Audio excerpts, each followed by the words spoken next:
नमस्कार भक्तों,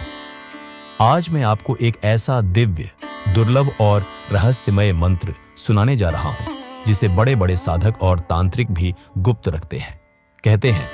इस मंत्र की शक्ति इतनी प्रबल है कि यदि आप इसे केवल 27 मिनट तक पूरी श्रद्धा से सुन लें, तो जीवन के हर रुके हुए काम, पैसों की समस्या, व्यापार में नुकसान, सब कुछ एक एक करके स्वयं श्री हरि विष्णु और मां लक्ष्मी की कृपा से समाप्त हो जाता है। लेकिन ध्यान रखिए, इस मंत्र को अधूरा सुनना वर्जित है। यदि आपने इस मंत्र को अधूरी श्रद्धा से सुना, तो इसका असर उल्टा भी हो सकता है। और अगर पूरे मन से पूरे 27 मिनट तक सुना, तो जो चमत्कार होता है वह आपकी कल्पनाओं से परे है। और हां दोस्तों, अगर आप सच में चाहते हैं कि आपके जीवन में भी लक्ष्मी का आगमन हो, तो अभी इस वीडियो को लाइक जरूर करें, नीचे कमेंट करके जय श्री हरि विष्णु लिखें और ऐसे दिव्य ज्ञान के लिए हमारे चैनल सनातन ज्ञान को सब्सक्राइब करना बिल्कुल न भूलें। भक्तों, काशी के एक युवक ने जब इसे पहली बार पूरी श्रद्धा से सुना, तो अगले ही दिन उसे 18 महीने से रुकी हुई सैलरी का पेमेंट मिल गया। और एक व्यापारी ने तो मजाक में सुन लिया था, और अब उसकी दुकान दिन रात चल रही है। तो भक्तों, आंखें बंद कीजिए, मन को शांत कीजिए और सच्चे भाव से श्री हरि विष्णु और मां लक्ष्मी का स्मरण करते हुए इस दुर्लभ मंत्र को सुनिए पूरे 27 मिनट तक। भक्तों, इस मंत्र के साथ यदि आप एक छोटा सा उपाय भी करें, तो श्री हरि विष्णु और महालक्ष्मी की कृपा एक साथ बरसने लगती है। उपाय यह है कि हर गुरुवार या शुक्रवार प्रातः स्नान करके घर के मंदिर में पीले फूल, तुलसी के पत्ते और एक मिठाई, लड्डू या पेड़ा चढ़ाएं। फिर दोनों हाथ जोड़कर 3 बार यह कहें कि हे श्री हरि विष्णु, हे महालक्ष्मी माता, मेरे जीवन से दरिद्रता दूर करें, कृपा करें और मेरे इस गरीब की पुकार सुनिए, मेरी सच्चे मन की प्रार्थना स्वीकार करें।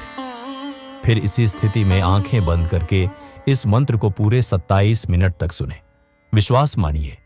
इस उपाय और मंत्र के संयुक्त प्रभाव से आपकी किस्मत करवट लेगी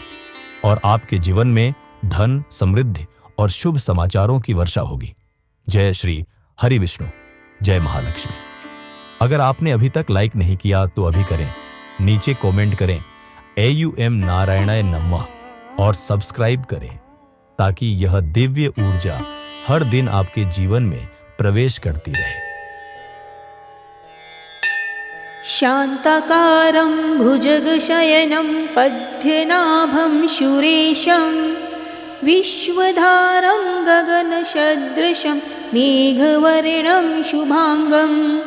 लक्ष्मीकान्तं कमलनयनं योगिविधर्यानग्मयं वन्दे विष्णु भवभयहरं सर्वलोकैकनाथम्। शान्ताकारं भुजगशयनं पद्मनाभं सुरेशं विश्वधारं गगनसदृशं मेघवर्णं शुभांगं लक्ष्मीकान्तं कमलनयनं योगिविधर्यानग्मयं वन्दे विष्णु भवभयहरं सर्वलोकैकनाथम्। शान्ताकारं भुजगशयनं पद्मनाभं सुरेशं विश्वधारं गगनसदृशं मेघवर्णं शुभांगं लक्ष्मीकान्तं कमलनयनं योगिविधर्यानग्मयं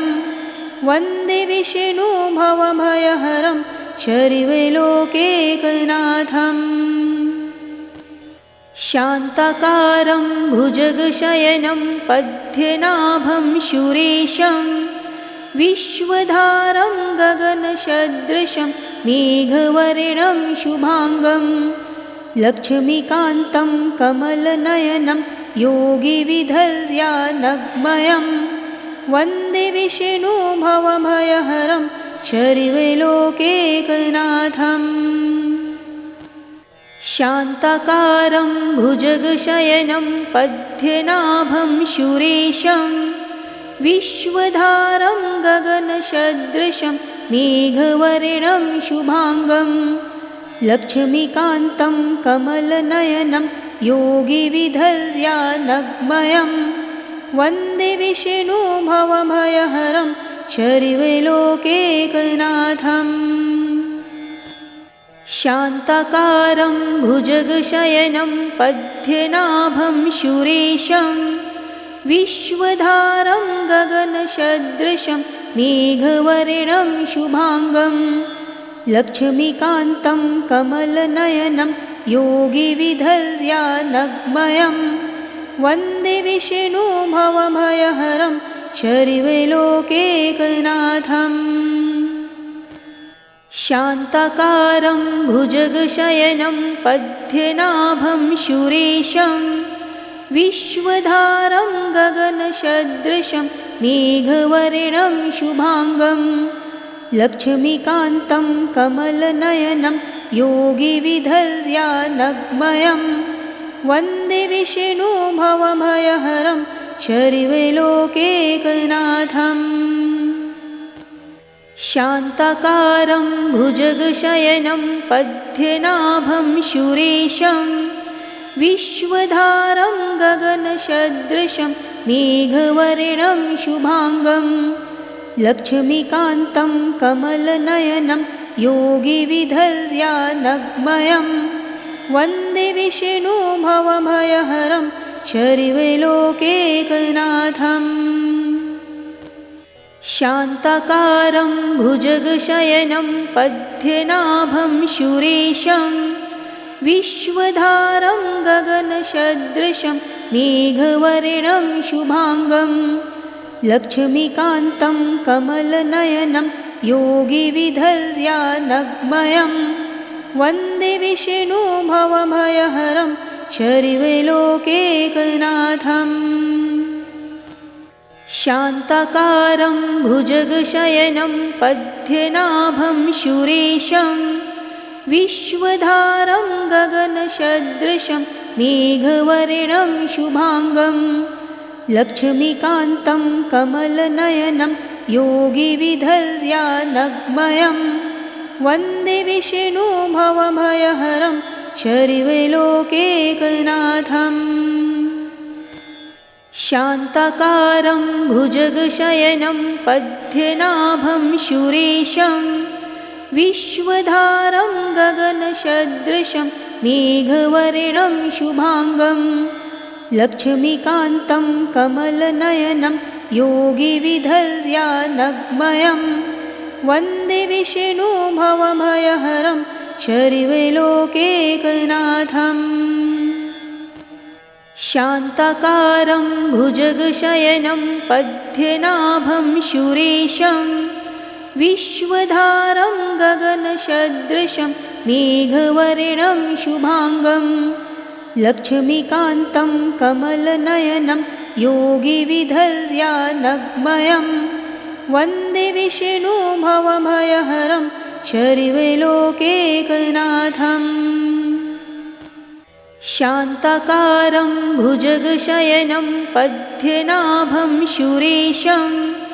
विश्वधारं गगनसदृशं मेघवर्णं शुभाङ्गं लक्ष्मीकान्तं कमलनयनं योगिविधर्यानग्मयं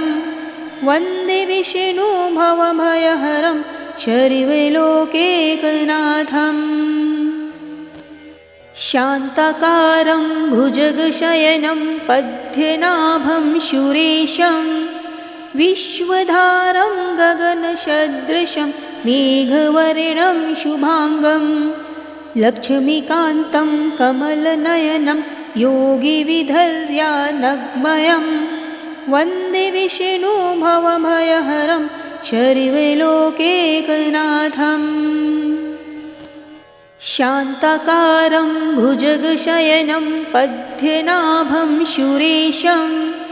विश्वधारं गगनसदृशं मेघवर्णं शुभाङ्गं लक्ष्मीकान्तं कमलनयनं योगिविधर्यानग्मयं वन्दे विष्णुभवभयहरं शर्वलोकैकनाथम् शान्ताकारं भुजगशयनं पद्मनाभं सुरेशं विश्वधारं गगनसदृशं मेघवर्णं शुभांगं लक्ष्मीकान्तं कमलनयनं योगिविधर्यानग्मयं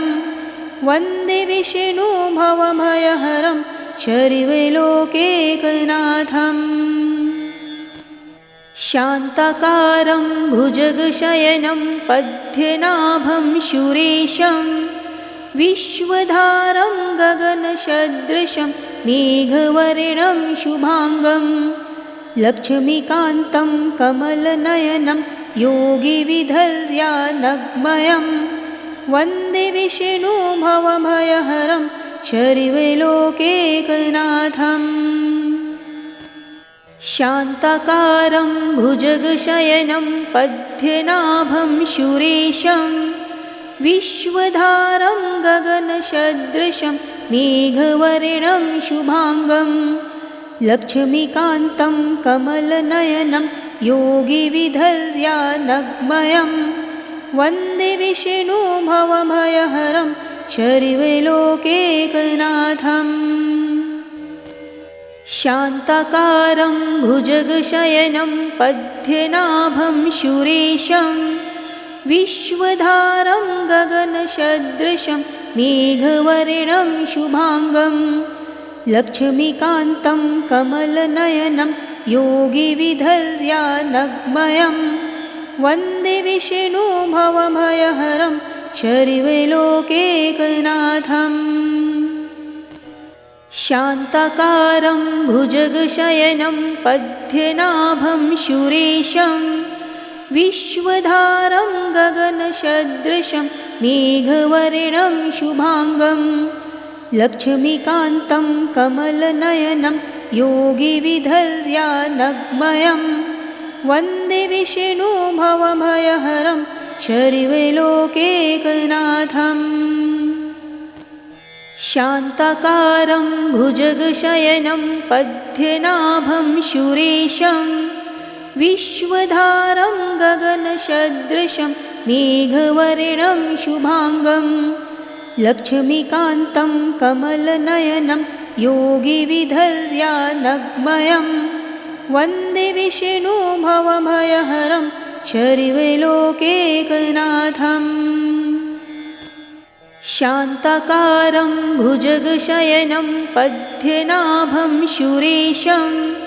विश्वधारं गगनसदृशं मेघवर्णं शुभांगं लक्ष्मीकान्तं कमलनयनं योगिविधर्यानग्मयं वन्दे विष्णुभवभयहरं शर्वलोकैकनाथम् शान्ताकारं भुजगशयनं पद्मनाभं सुरेशं विश्वधारं गगनसदृशं मेघवर्णं शुभांगं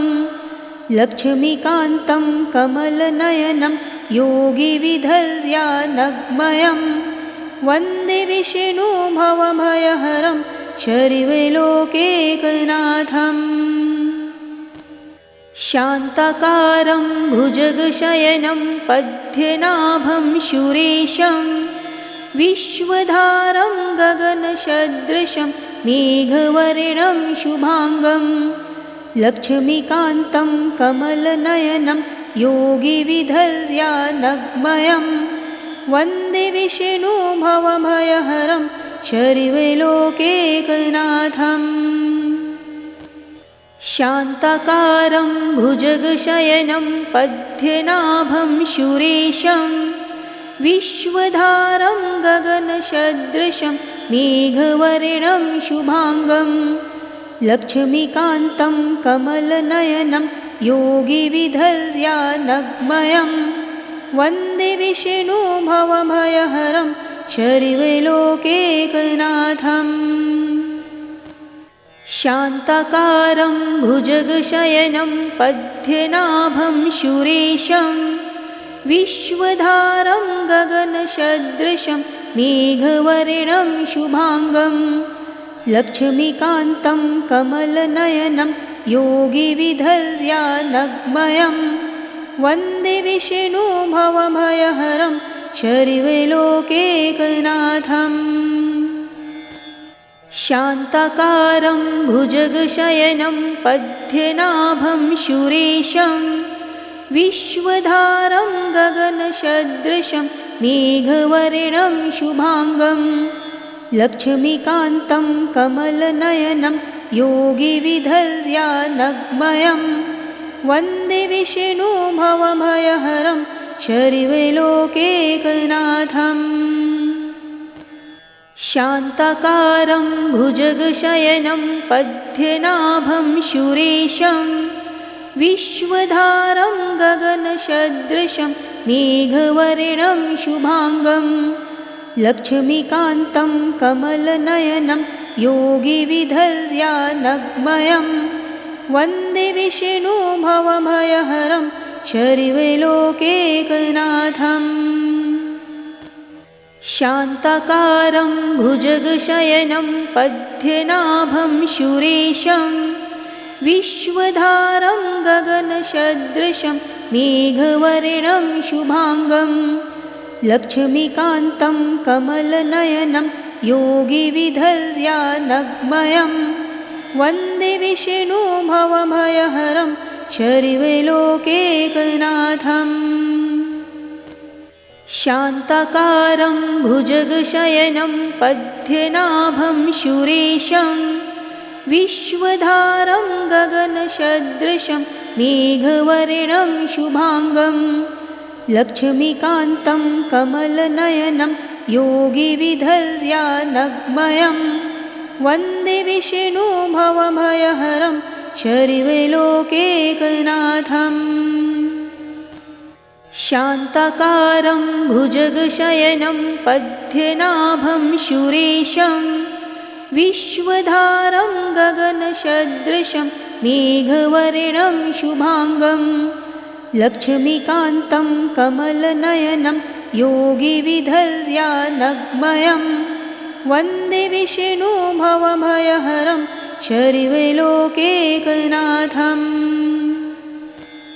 शान्ताकारं भुजगशयनं पद्मनाभं सुरेशं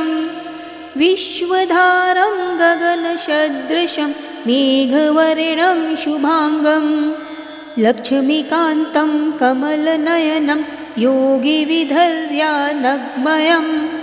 वन्दे विष्णु भवभयहरं शर्वलोकैकनाथम् शान्ताकारं भुजगशयनं पद्मनाभं सुरेशं विश्वधारं गगनसदृशं मेघवर्णं शुभाङ्गं लक्ष्मीकान्तं कमलनयनं योगिविधर्यानग्मयं वन्दे विष्णु भवभयहरं शर्वलोकैकनाथम् शान्ताकारं भुजगशयनं पद्मनाभं सुरेशं विश्वधारं गगनसदृशं मेघवर्णं शुभाङ्गं लक्ष्मीकान्तं कमलनयनं योगिविधर्यानग्मयं वन्दे विष्णु भवभयहरं शर्वलोकैकनाथम् शान्ताकारं भुजगशयनं पद्मनाभं सुरेशं विश्वधारं गगनसदृशं मेघवर्णं शुभाङ्गं लक्ष्मीकान्तं कमलनयनं योगिविधर्यानग्मयं वन्दे विष्णु भवभयहरं शर्वलोकैकनाथम् शान्ताकारं भुजगशयनं पद्मनाभं सुरेशं विश्वधारं गगनसदृशं मेघवर्णं शुभाङ्गं लक्ष्मीकान्तं कमलनयनं योगिविधर्यानग्मयं वन्दे विष्णु भवभयहरं शर्वलोकैकनाथम् शान्ताकारं भुजगशयनं पद्मनाभं सुरेशं विश्वधारं गगनसदृशं मेघवर्णं शुभांगं लक्ष्मीकान्तं कमलनयनं योगिविधर्यानग्मयं वन्दे विष्णुभवभयहरं शर्वलोकैकनाथम् शान्ताकारं भुजगशयनं पद्मनाभं सुरेशं विश्वधारं गगनसदृशं मेघवर्णं शुभांगं लक्ष्मीकान्तं कमलनयनं योगिविधर्यानग्मयं वन्दे विष्णुभवभयहरं शर्वलोकैकनाथम् शान्ताकारं भुजगशयनं पद्मनाभं सुरेशं विश्वधारं गगनसदृशं मेघवर्णं शुभांगं लक्ष्मीकान्तं कमलनयनं योगिविधर्यानग्मयं वन्दे विष्णुभवभयहरं शर्वलोकैकनाथम् शान्ताकारं भुजगशयनं पद्मनाभं सुरेशं विश्वधारं गगनसदृशं मेघवर्णं शुभांगं लक्ष्मीकान्तं कमलनयनं योगिविधर्यानग्मयं वन्दे विष्णुभवभयहरं शर्वलोकैकनाथम्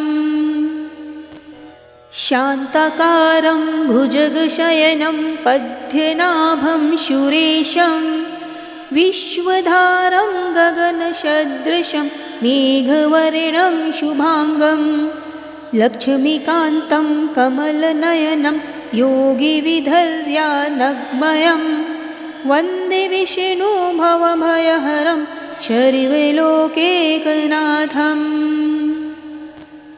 शान्ताकारं भुजगशयनं पद्मनाभं सुरेशं विश्वधारं गगनसदृशं मेघवर्णं शुभांगं लक्ष्मीकान्तं कमलनयनं योगिविधर्यानग्मयं वन्दे विष्णुभवभयहरं शर्वलोकैकनाथम् शान्ताकारं भुजगशयनं पद्मनाभं सुरेशं विश्वधारं गगनसदृशं मेघवर्णं शुभांगं लक्ष्मीकान्तं कमलनयनं योगिविधर्यानग्मयं वन्दे विष्णुभवभयहरं शर्वलोकैकनाथम् शान्ताकारं भुजगशयनं पद्मनाभं सुरेशं विश्वधारं गगनसदृशं मेघवर्णं शुभांगं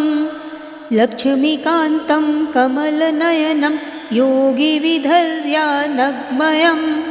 वन्दे विष्णुभवभयहरं शर्वलोकैकनाथम् शान्ताकारं भुजगशयनं पद्मनाभं सुरेशं विश्वधारं गगनसदृशं मेघवर्णं शुभांगं लक्ष्मीकान्तं कमलनयनं योगिविधर्यानग्मयं वन्दे विष्णुभवभयहरं शर्वलोकैकनाथम् शान्ताकारं भुजगशयनं पद्मनाभं सुरेशं विश्वधारं गगनसदृशं मेघवर्णं शुभांगं लक्ष्मीकान्तं कमलनयनं योगिविधर्यानग्मयं वन्दे विष्णुभवभयहरं शर्वलोकैकनाथम् शान्ताकारं भुजगशयनं पद्मनाभं सुरेशं विश्वधारं गगनसदृशं मेघवर्णं शुभाङ्गं लक्ष्मीकान्तं कमलनयनं योगिविधर्यानग्मयं